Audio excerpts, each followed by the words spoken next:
Sa ating pagpapatuloy, natapos tayo sa kwentong si Liu Yi ay naghahanda na sa kanyang pag-atake, at nang matapos na ang kanyang ginagawa ay saka naman niya inatake ang lupa at hindi niya na hinintay pa na makakilos ang kanyang mga kalaban, agad niya na itong inunahan.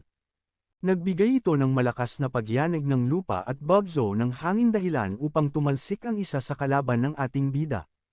Makalipas ang ilang sandali ay makikita nating bagsak lahat ng kalaban ng ating bida, subalit hindi pa nasyahan si Liu Yi sa resulta, sapagkat nabitin siya sa mga ito dahil malakas lang daw pala ang kanilang mga bibig pero ang katotohanan ay sobrang mahihina pala ang mga ito, kaya pinipilit pa ng ating bida na bumangon sila at gawin nila ang kanilang sinasabi sa kanya kanina. Nasaan na yung sinasabi mong gagawin kaming alipin pag nabihag nyo na kami?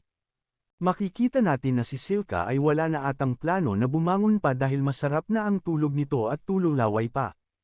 Kaya ang mga kasama ng ating bida na